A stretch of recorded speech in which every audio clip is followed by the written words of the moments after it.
توشہ خانہ کیس میں عمران خان مجرم قرار، چیئرمین پی ٹی آئی گرفتار، 5 سال کے لیے نااہل قرار، 3 سال قید کی سزا، 1 لاکھ روپے جرمانے کا حکم دے دیا گیا۔ اسلام آباد کی مقامی عدالت کے سیشن جج ہمایوں دلاور نے فیصلہ سناتے ہوئے کہا کہ جرمانہ ادا نہ کرنے کی صورت میں عمران خان مزید 6 ماہ قید کی سزا بھگتنا ہوگی۔ عمران خان کو موٹر وے سے اسلام آباد لے جایا جا رہا ہے۔ ذرائع کے مطابق عمران خان کی اڈیالہ جیل منتقلی کے انتظامات مکمل کر لیے گئے۔ سابق وزیر اعظم کو ہائی سیکیورٹی بیرک میں رکھا جائے گا۔ عمران خان کا گرفتاری سے قبل ریکارڈ کیا گیا ویڈیو پیغام جاری، کارکنوں کو پرامن احتجاج کی اپیل کر دی۔ عمران خان نے ٹویٹر پر جاری ویڈیو پیغام میں کہا کہ میرے پاکستانیوں، جب تک یہ پیغام آپ تک پہنچے گا مجھے یہ گرفتار کر چکے ہوں گے اور میں جیل میں ہوں گا۔ میری آپ سے اپیل ہے کہ آپ نے گھروں میں چپ کر کے نہیں بیٹھنا۔ چیئرمین پی ٹی آئی نے عوام سے کہا کہ اگر آپ اپنے حقوق کے لیے کھڑے نہیں ہوں گے تو آپ غلاموں کی زندگی گزاریں گے۔ آپ نے پرامن احتجاج کرتے رہنا ہے جب تک آپ کو حق نہیں ملتا۔ کوئی آزادی پلیٹ میں رکھ کر نہیں دیتا، زنجیریں گرتی نہیں بلکہ توڑنی پڑتی ہیں۔ چیئرمین پی ٹی آئی کی بے ایمانی پر کوئی شک نہیں، توشہ خانہ کیس کا تحریری فیصلہ جاری۔ سیشن جج ہمایوں دلاور نے توشہ خانہ کیس میں 4 صفحات کا فیصلہ جاری کیا، جس میں کہا گیا کہ ملزم کی جانب سے کیس قابل سماعت ہونے کی درخواست پر کسی نے بحث نہیں کی۔ چیئرمین پی ٹی آئی نے قومی خزانے سے لیے تحائف کا غلط فائدہ اٹھایا۔ توشہ خانہ سے لیے گئے تحائف کا ریکارڈ جھوٹا ثابت ہوا۔ تفصیلی فیصلے میں کہا گیا کہ چیئرمین پی ٹی آئی نے تسلیم کیا کہ متعلقہ چیزیں اور اثاثے فارم بی میں ظاہر نہیں کیے۔ چیئرمین پی ٹی آئی نے الیکشن کمیشن میں جھوٹا بیان حلفی دیا۔ عمران خان کی گرفتاری پر زمان پاک میں کیا ہوا؟ عمران خان نے مزاحمت کی یا نہیں؟ تحریک انصاف نے معاملے پر بیان جاری کر دیا۔ Social media per P T I کے آفیشیل اکاؤنٹ سے پوسٹ کیے گئے بیان میں کہا گیا کہ چیئرمین پی ٹی آئی کی گرفتاری کے لیے آنے والی پولیس ٹیم پچھلے دروازے سے توڑ پھوڑ کرتی رہائش گاہ میں داخل ہوئی، سٹاف کو تشدد کا نشانہ بنایا۔ تحریک انصاف کی جانب سے کہا گیا کہ گرفتاری کی اطلاع پر عمران خان نے کہا کہ میں 5 منٹ میں منہ ہاتھ دھو کر اور تیار ہو کر باہر آ رہا ہوں، میں خود گرفتاری دینے کے لیے تیار ہوں۔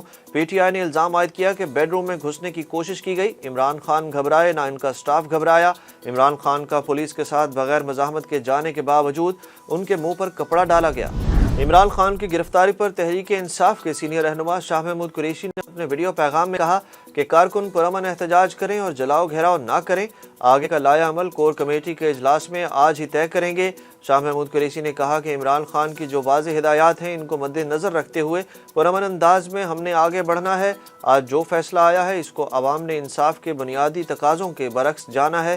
شاہ محمود قریشی نے کہا کہ عمران خان کا جو فیئر ٹرائل کا بنیادی حق تھا وہ انہیں میسر نہیں آیا۔ فاروق حبیب نے کہا کہ عمران خان میچ فکسنگ کے تحت سزا کا پہلے سے علم رکھتے تھے، وہ اس غلامی کے خلاف حقیقی آزادی کی جدوجہد کے لیے جیل جانے کے لیے تیار تھے۔ عمران خان کی گرفتاری کو حکومتی نمائندوں نے مکافاتی عمل قرار دے دیا۔ وزیر خارجہ بلاول بھٹو کہتے ہیں چیئرمین پی ٹی آئی کی گرفتاری مکافاتی عمل ہے۔ دوسری جانب وفاقی وزیر اطلاعات مریم اورنگزیب نے کہا کہ ایک چور کی گرفتاری پر سیاسی انتقام کا بیانیہ بنانے کی کوشش کی جا رہی ہے۔ وہ چور پکڑا گیا ہے جو 15 ماہ سے بھاگ رہا تھا۔ پریس کانفرنس میں مریم اورنگزیب نے سوال اٹھایا کہ الیکشن میں 3 ماہ رہ جائیں تو کیا چوروں کو گرفتار کرنا بند کر دیا جاتا ہے؟ چیئرمین پی ٹی آئی کے خلاف تحقیقات 1 سال سے جاری تھیں۔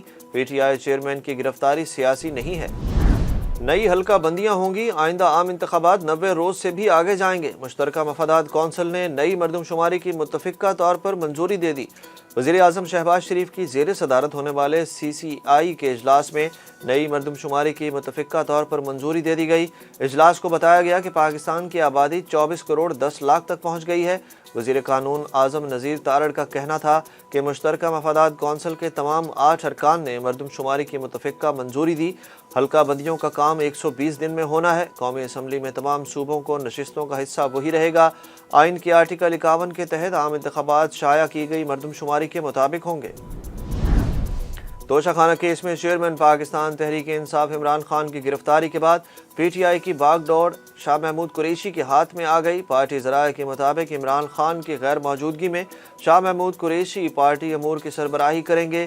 اسد کیسر، شہریار آفریدی، فردوس شمیم نقوی، علی محمد خان ساتھ ہوں گے۔ پارٹی ذرائع کا کہنا ہے کہ شاہ محمود اور کور کمیٹی کا وکلاء کے ہمراہ پہلا ٹاسک پارٹی چیئرمین کی رہائی ہوگا۔ 1 ہفتے قبل عمران خان نے شاہ محمود قریشی کو انتخابات کی تیاری کا ٹاسک دیا تھا۔ پارٹی ذرائع کے مطابق 14 اگست سے انتخابات کے لیے سیاسی جدوجہد کو شاہ محمود قریشی لیڈ کریں گے۔